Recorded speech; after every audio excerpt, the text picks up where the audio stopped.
Salam kerahiman.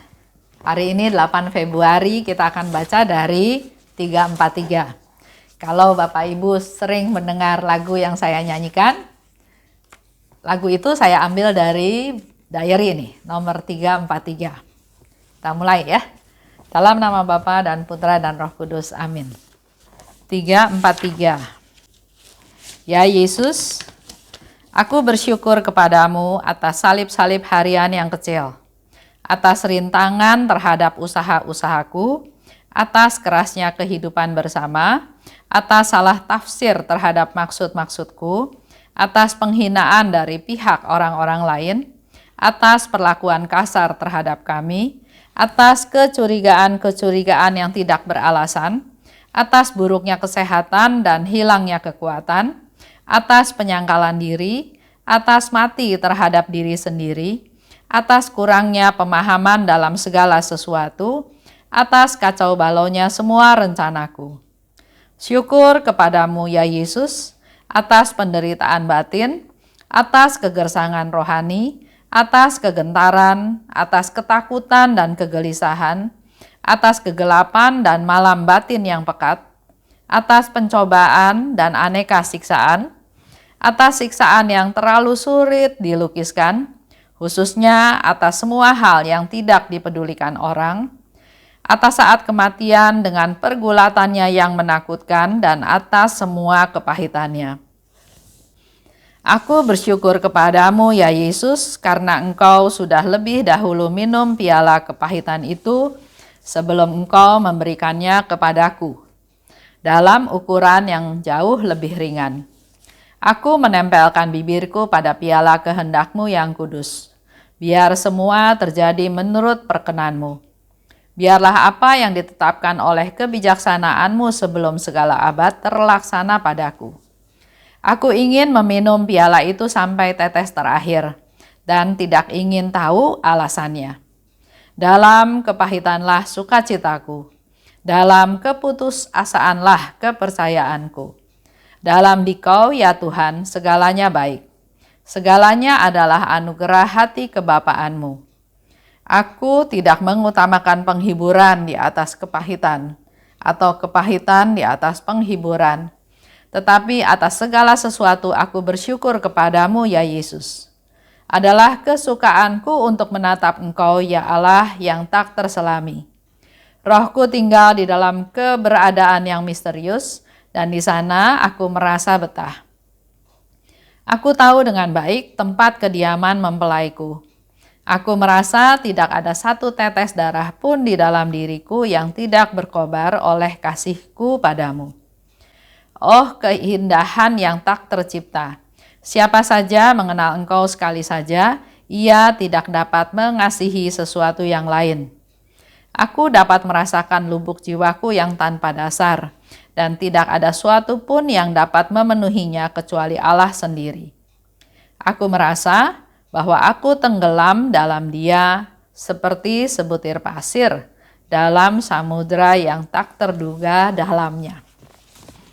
343. Di sini Suster Faustina bercerita tentang segala penderitaan yang dia alami, tapi melalui semua penderitaan itu dia bersyukur.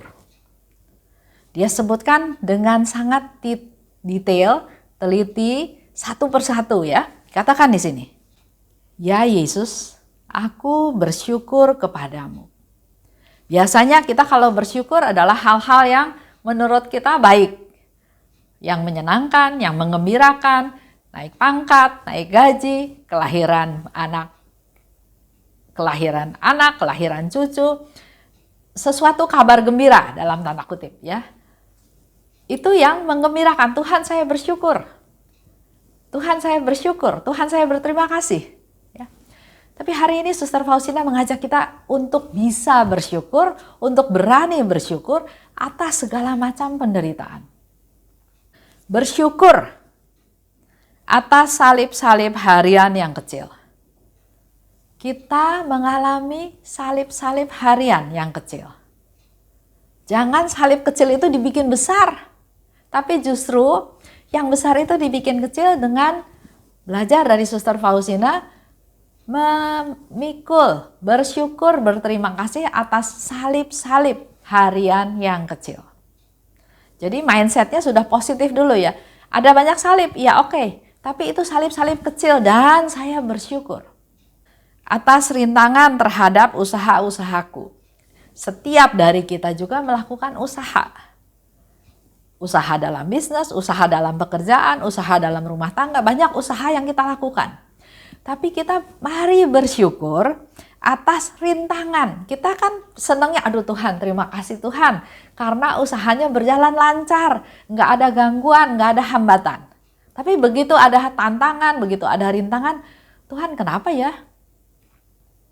Kok usaha-usaha saya nggak lancar? Kok kayaknya kesana mentok, kesini mentok, kesana jalan buntu, kesini jalan buntu. Suster Faustina mengajak kita bersyukur atas rintangan terhadap usaha-usahaku.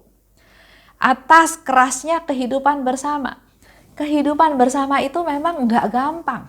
Setiap orang punya background sendiri, punya tujuan sendiri, punya pendidikan sendiri, punya mindset sendiri, punya cara pikir sendiri yang belum tentu sama.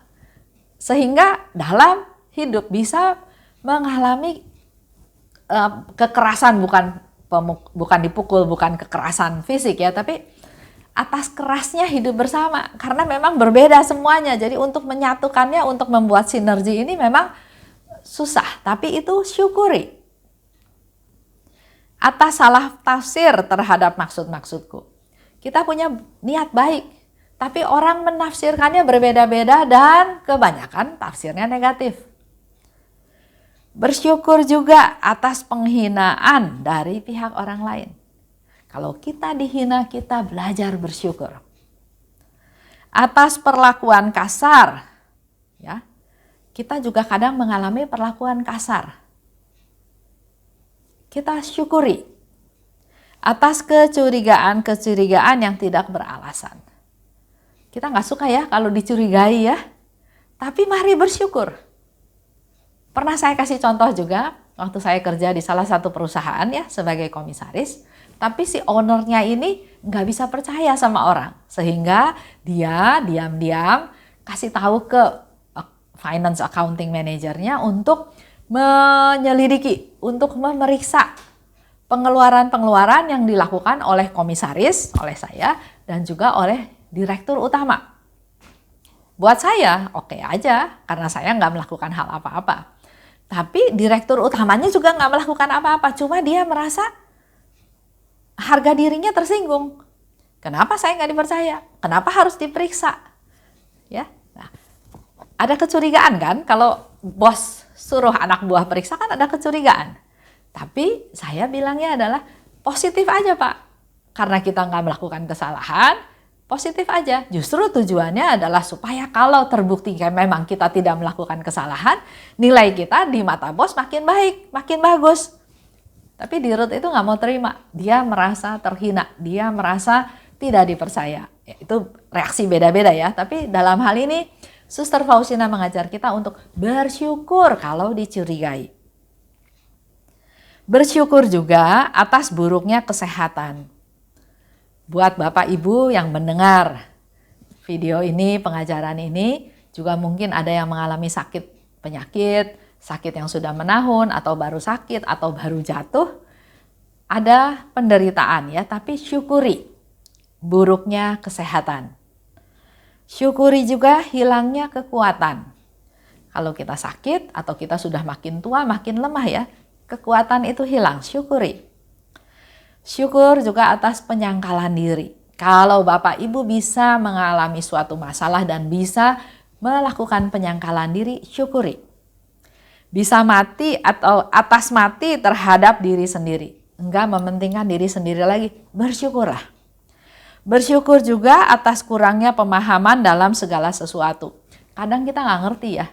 Mungkin orang bilang bodoh, kayak gitu aja nggak bisa, kayak gitu aja nggak ngerti. Bersyukur. Jangan membela diri, jangan menyalahkan orang lain. Oh kamu jelasinnya nggak jelas sih, jadi saya nggak ngerti. Tapi syukuri. Juga syukuri atas kacau balaunya semua rencanaku. dengan masa COVID seperti ini, banyak sekali rencana yang menjadi kacau balau.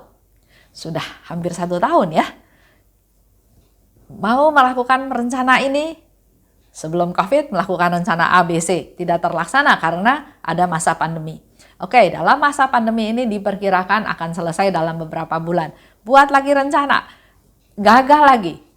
Bersyukur atas kacau balaunya rencanaku. Lanjut, Suster Faustina bersyukur lagi atas penderitaan batin. Dia mengalami penderitaan batin, dia enggak ngeluh, dia enggak komplain, tapi dia bersyukur. Bersyukur juga atas kegersangan rohani. Berdoa sepertinya Tuhan enggak dengerin doa saya. Berdoa sepertinya kering, gersang, mau doa juga males.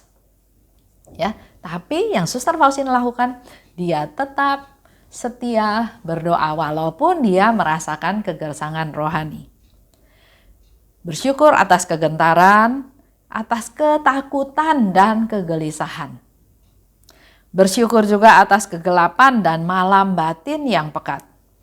Atas pencobaan dan aneka siksaan, juga siksaan yang terlalu sulit dilukiskan. Juga pada saat kematian dengan pergulatannya. Itu semua dia syukuri.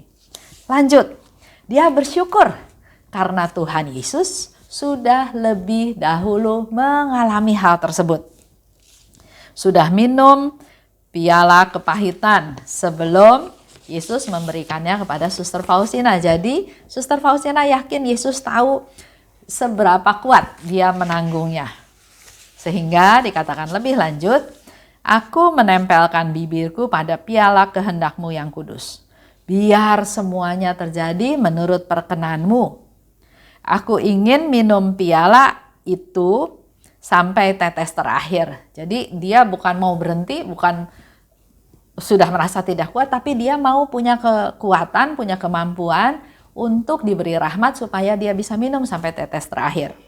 Dan yang bagus di sini dia katakan, aku tidak ingin tahu alasannya. Sering ya kita yang justru bertanya sama Tuhan, Tuhan, saya sudah buat baik, kenapa anak saya seperti ini? Saya sudah berbuat baik, sudah melayani, sudah setia. Loh kok suami saya begini? Saya selalu melihat saya ya, kita ya seringnya. Dan pada waktu mengalami hal yang tidak seperti yang kita harapkan, kita mulai bertanya, kenapa bisa terjadi dalam keluarga saya? Kenapa bisa terjadi dalam hidup saya? Sedangkan Suster Faustina, dia nggak peduli penderitaan apa yang Tuhan kasih. Bahkan dia nggak mau tahu alasannya. Yang penting diterima, dijalani, minta kekuatan dari Tuhan, minta rahmat dari Tuhan untuk mampu menjalaninya dengan setia. Dalam kepahitanlah sukacitaku. Ini yang mungkin kita perlu renungkan. Kenapa Suster Faustina bisa katakan dalam kepahitanlah sukacitaku. Dalam keputusasaanlah kepercayaanku. Kita renungkan ya 2 hal itu ya.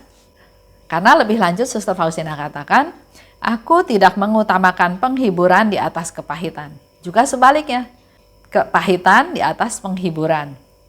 Tapi apa yang terjadi aku syukuri. Aku bersyukur.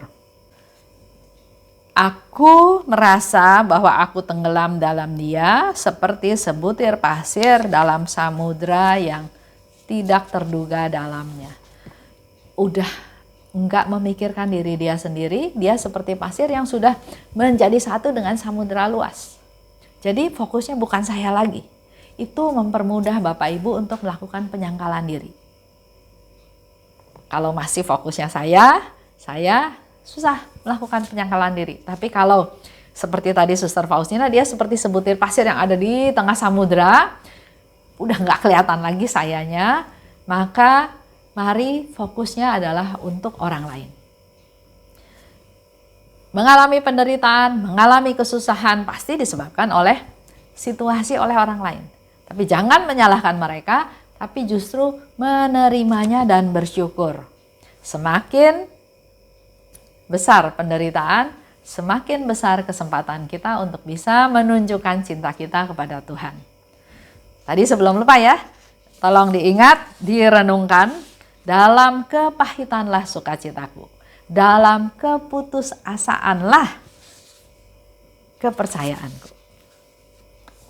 Kita tutup ya dalam doa, dan nanti setelah ini ada lagu yang berisi dari diary 343 ini. Mohon direnungkan, dihayati untuk menjadi kekuatan buat kita semua.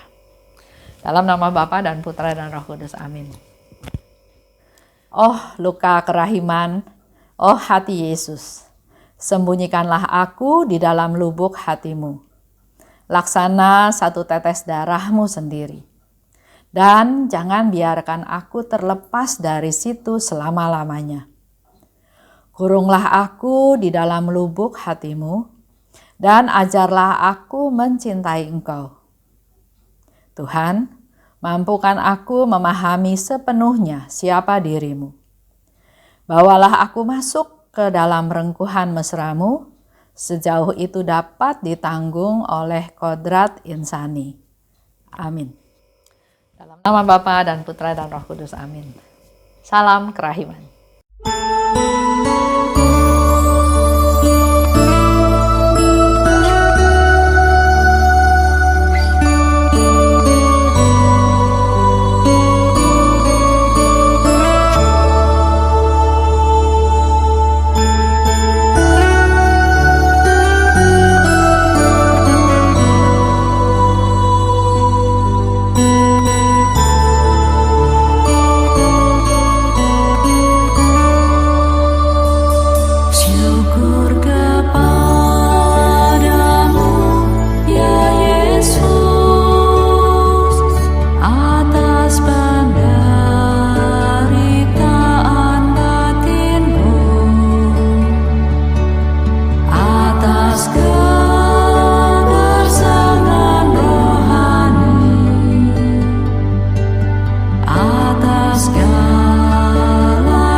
Atas